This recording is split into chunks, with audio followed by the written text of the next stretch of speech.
used to be 78% forested in the 1900s, and then in the 70s we're like 35% na lang. And now we're less than 1.5% and dwindling every year. Without the forest and the watershed, we won't have water running through our rivers. So it's quite alarming, you know. So we said, let's try to put up a reforestation project and a foundation. Let's work with the indigenous people. They are trying to really understand, to internalize what culture and tradition is all about. Finally, in 2012, nagkaroon kami ng Sacred Customary Compact. That's the beginning of our partnership. They said, you know, you should call your foundation He-ne-leu-ban. So what does it mean? I said, it's mother tree of the rainforest that sustains the cycle of all life. So that was 2012, but prior to that, we weren't doing it the food security or anything like that. We thought the easiest way to permanently plant something initially with a livelihood program attached to it would be coffee, Arabica coffee, because it's the perfect elevation. So we thought, let's try to do what we can. So we buy back the cherries from them at 300% more than the traders would buy it, and we process it for them, and marketing and packaging and bringing it to the market, right? And continuously doing that over and over again. So it's been what? I think this is our 8th year, 9th year of harvest right now. We eventually called it Transformational Business Partnership. We're transforming their lives by giving a market to their agricultural livelihood. So let's go local, guys, right?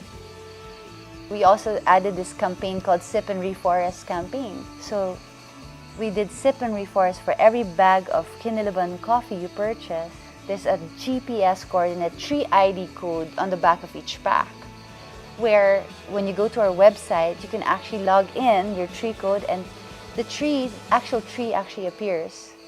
And then you can name that tree.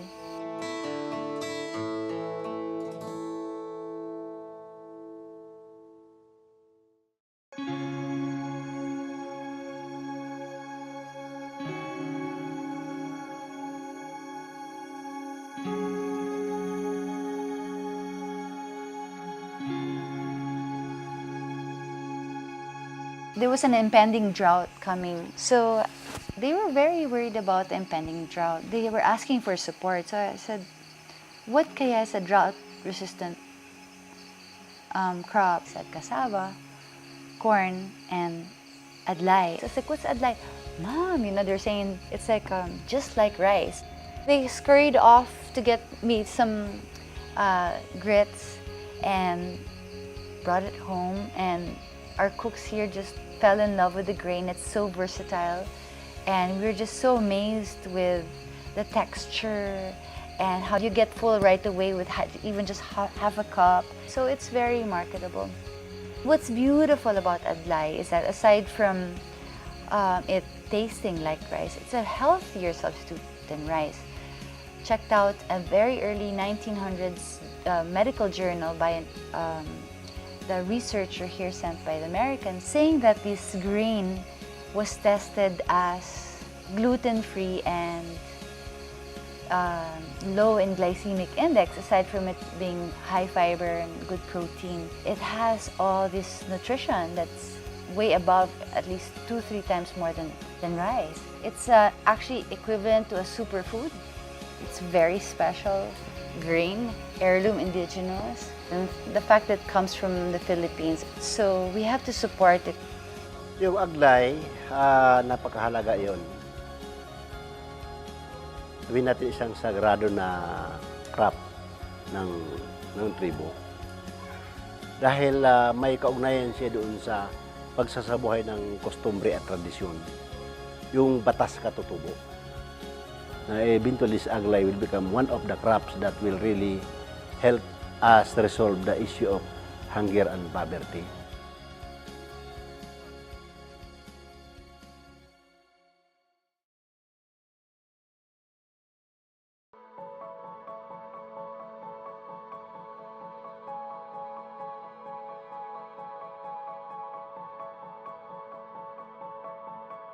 This farm is sort of like a research and development farm. We do everything here first and improve on the SOPs before we actually give it out to the indigenous people.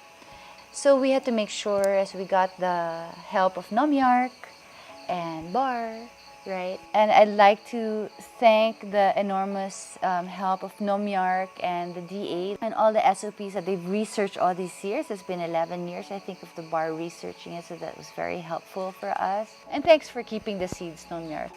So we started with 4 hectares. Kauyagan is the technical assisting team para sa community na pinasok ng Hineleban. We have 101 communities lahat. Tinanim namin siya by 2014 as staple food na pangpalit ng corn for family food security cycle nila. Yung pagkain lang talaga ng community. After 2 years, mas demand na yung Adlai. So, the Hineleban Foundation decided to market Adlai. So, nag-expand po kami. Doon na kami nag-seminar sa Nomyark. Doon namin natutunan na ganito pala kung ipaparami mo yung production ng Adlai. Yung 1 hektar, kaya palang umabot ng 3 to 5 tons. Sa loob po ng 6 na buwan, halos mga 10 tonelada na po ang aming naipoproseso at kulang na kulang po kung ikukumpara natin sa demand. Bukod po dito sa ating bansa, napakalaki din po ang potential nito sa iba't ibang panig ng mundo. Kung meron pong demand na napakalaki, siyempre po maraming farmer, unang-una, ang makaka-benepisyo nito. This year we're 74 hectares, and next year we've already researched on the proper areas, the communities that are enlightened people, ones with a forest behind them, high elevation, and with all our standard operation procedures now, we're hoping to expand to 300 hectares next year or even more. Hopefully, by next year, dahil marami na po kaming kumbinsi na magtanim, baka po makayanan na namin ang supply dito pa lang sa Pilipinas. And after that, ang tinitignan na po namin, export na po. Ako po ay nagsubok ng magtanim ng Adlai. Dahil po sa nalaman ko po, mataas yung presyo niya sa kung magbibinta tayo. Hindi, nagbigay po sila ng instruction, nagbigay rin sila ng seeds po, at nagbigay rin sila ng yung pang abono, at nagbigay rin po sila ng pang weeding po. We wanted to compensate them really well. We pay for their inputs and then we buy it at a higher price. Sa post-harvest, doon kami medyo mataas yung challenge sa amin para sa IP community. Unang-una, yung road, talaga mahirap. Farm to market road, yun yung wala sa IP. Pangalawa, wala pong machinery yung IP na para tulad ng thresher or milling machine na pwede nilang doon na lang sa community nila gawin. Ginagawa ng Hineleban Foundation, nanghihiram po kami sa DA, sa Nomyark. Tapos, ang isa rin na challenges, yung paghaul, pagpalabas na naman ng greens.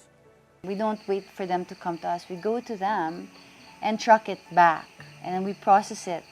Then you have to spend for marketing and shipping it to Manila or elsewhere around the country, right? And then putting it in stores. So again, transformational business partnership with them.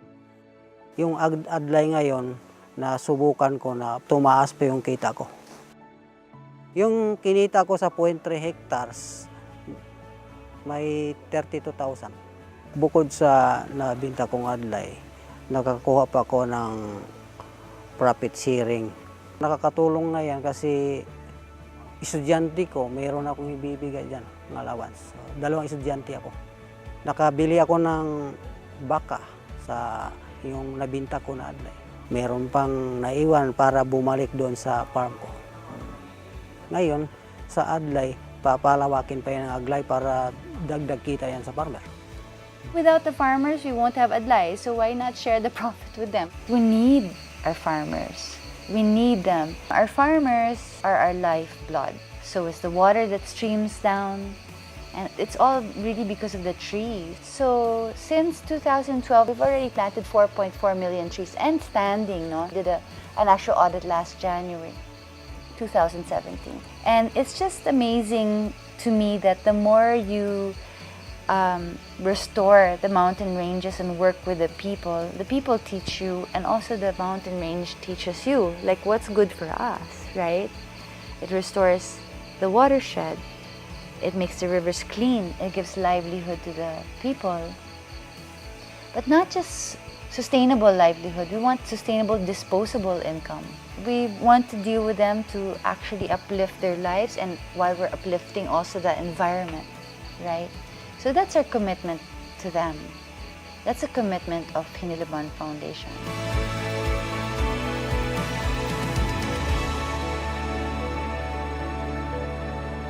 I'd like to thank the farmers that joined our program, the indigenous people, giving faith to Hineleban Foundation and our cause, our vision, our mission.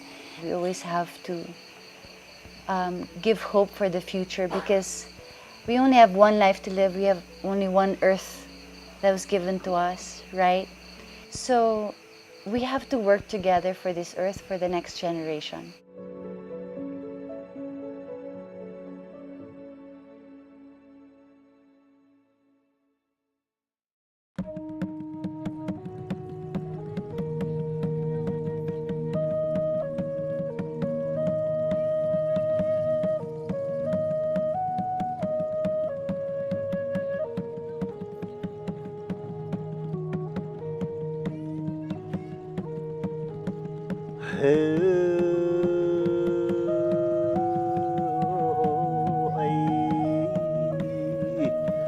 Amang kuyang kusubayan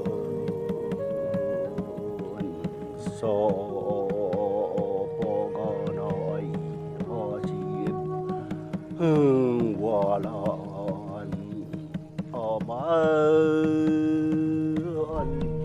iyang kubantanan sa tag na abusal sagaan